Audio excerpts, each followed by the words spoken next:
బాలయ్య బాబు ఎక్కడ తప్పు చేశాడు? అఖండ 2 వాయిదా వెనకాల సమాధానం లేని ప్రశ్నలు ఎన్నో ఉన్నాయి అంటూ ఇప్పుడు ప్రేక్షకులు మాత్రం ఈ సినిమా గురించి ఎక్కడ చూసినా కూడా మాట్లాడుకుంటూ ఉన్నారు. మరి అసలు ఈ సినిమా వాయిదా పడడం వెనుక ఉన్నటువంటి ఆ క్వశ్చన్స్ ఏంటి? సో ఖచ్చితంగా ఏ సినిమా అయినా సరే సినిమా నిర్మాణానంతరం హీరోకి తన రెమ్యునేషన్ తనకు అందుతుంది. ఆ హీరోలు అవి తీసుకుని పక్కకి వెళ్ళిపోతారు, ప్రమోషన్స్ చేసుకుని సినిమా హిట్ అయితే ఒక వారం పాటు 10 రోజుల పాటు థియేటర్లకు తిరగడము, ఈవెంట్లు పెట్టడం చేస్తుంటారు. సినిమా ఫ్లాప్ అయితే కామ్గా ఇంకో సినిమా మీదకి వెళ్ళిపోతూ ఉంటారు. అది ఏ హీరోలైనా సరే, ఇక్కడ ఒక బాలయ్య గారి విషయంలో కాదు, ఏ హీరోలైనా అదే జరుగుతుంది. సో కొంతమంది ఏంటంటే హీరోలు వాళ్ళ సినిమాని ఓన్గా తీసుకుంటారు. ఒకవేళ ప్రాబ్లం వస్తే 1 కోటి 2 కోట్ల తేడా వచ్చిందంటే ఎక్కడ అప్పటికప్పుడు అమౌంట్ సెట్ చేసి తీసుకుని సినిమా రిలీజ్కి అడ్డం పడుతుందంటే అట్లా చేసుకుంటారు అనమాట. సో అది ఎప్పుడు జరగాలి? ఒక వారం 10 రోజుల ముందు ఆ సెటిల్మెంట్లు అయిపోతూ ఉంటాయి. కానీ ఇక్కడ అఖండ 2 విషయంలో జరిగింది ఏంటంటే, సినిమా రిలీజ్ ఇంకో 2 గంటల్లో ఉందనగా పోస్ట్ పోన్మెంట్ అనే అనౌన్స్మెంట్ వచ్చింది. సో అందరూ హ్యాపీగా థియేటర్లో ముస్తాబ్ చేసుకున్న ఫ్యాన్స్కి హార్ట్ బ్రేక్ అయిపోయింది అనమాట. సో ఇక్కడ బాలయ్య గారు చేసిన తప్పేంటంటే, బాలయ్య గారు చేసిన తప్పేం లేదు. ఆయన ఆల్రెడీ అసలు ఉన్న సీనియర్ హీరోలతో గమనిస్తే ఆయన బెటర్, చాలా తక్కువ రెమ్యునేషన్ తీసుకుంటున్నారు. సో సినిమా కెపాసిటీ 150 కోట్లైనా కూడా ఆయన ఒక 45 కోట్లతోనే సరిపెట్టుకుంటున్నారు అనమాట బాలకృష్ణ గారు.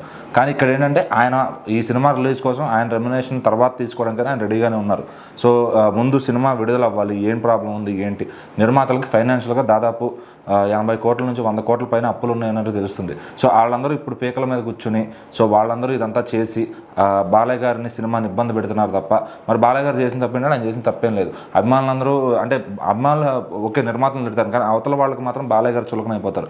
మరి ఒకవేళ ఇప్పుడు లేట్గా రిలీజ్ అవుతుంది అంటున్నారు, లేట్గా రిలీజ్ అయితే మళ్ళీ సినిమాకి అంత పేరు వస్తుందా, అంత ఊపు వస్తుందా అంటే ఖచ్చితంగా వస్తుంది. ఎందుకంటే అఖండ 2 సీక్వెల్ అయినప్పటికీ కూడా, అంటే 2వ పార్ట్ అయినప్పటికీ కూడా, సో ఎక్కడ కూడా కొంచెం రిలీజ్కి ముందు బజ్ తగ్గిందా అన్న ఒక పేరు ఉంది. సో ఇలా రిలీజ్ అయ్యి ఆగిపోవడం వల్ల సినిమా మేకర్స్కి హెల్ప్ అయిందని చెప్పాలి. ఎందుకంటే ఆ న్యూస్ అనేది చాలా మందికి స్ప్రెడ్ అయింది. సినిమా రిలీజ్ అవుతుందా లేదా అని తెలియని వాళ్ళకి కూడా అఖండ 2 ఇలా రిలీజ్ అయ్యి ఆగిపోయిందంట, బాలయ్య సినిమా ఇలా ఆగిపోయిందంట అనే ఒక వార్త చాలా మందిలో మారుమోగుతూ వచ్చిందనమాట. సో అటు పార్టీల పరంగా అయినా, ఇటు సినిమా హీరోల యాంటీ అభిమానుల పరంగా అయినా సినిమా అయితే జనాల్లోకి వెళ్ళింది. సో మళ్ళీ రిలీజ్ అయితే ఖచ్చితంగా జనాలకి ఇంకా బాగా తెలుస్తుంది అనమాట, పలానా డేట్కి రిలీజ్ అవుతుంది అని చెప్పి. సో ఒకంత ఇదైతే నిర్మాతలకు హెల్ప్ అవుతుంది. మళ్ళీ రిలీజ్ అయిన తర్వాత ఆ టైం సరిపోతుందంటే ఖచ్చితంగా టైం సరిపోదు. ఎందుకంటే సంక్రాంతికి మళ్ళీ సినిమాలు వస్తాయి, దాదాపు నెల గ్యాప్ కూడా లేదు. మళ్ళీ ఓటీటీ నుంచి ఒక ప్రెజర్ ఉంటుంది. సో ఇన్ని రకాలుగా ఇబ్బందులు అయితే ఉందన్నమాట. మళ్ళీ ఓవర్సీస్లో రిలీజ్ చేస్తారంటే, అక్కడ ఓవర్సీస్లో 19వ తారీఖు డిసెంబర్ 19కి అవతార్ సినిమా ఉంది. సో ఎటు చూసినా ఇప్పుడు ఈ సినిమాకి డిసెంబర్ 5 మంచి డేట్, ఈ డేట్లో వచ్చి ఉంటే ఖచ్చితంగా న్యూ ఇయర్ దాకా మంచి రన్ అయితే పడేది. కానీ దాన్ని అయితే ఒక వారం రోజులు తగ్గించుకున్నారని చెప్పాలి. మరి డిసెంబర్ 12 విడుదల అంటున్నారు, అదన్నా అవుతుందా?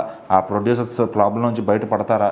బాలయ్య గారికి సినిమా ఏ చిక్కులు లేకుండా మళ్ళీ విడుదలవుతుందా, విడుదలైతే పుంజుకుంటుందా అనేది సినిమా విడుదలైన తర్వాత దాని బాక్స్ ఆఫీస్ డిసైడ్ చేస్తుంది అనమాట. సో ఇంకా అప్పటి వరకు అనుకునే వాళ్ళు అనుకుంటారు, రాసుకునే వాళ్ళు రాసుకుంటూ ఉంటారు.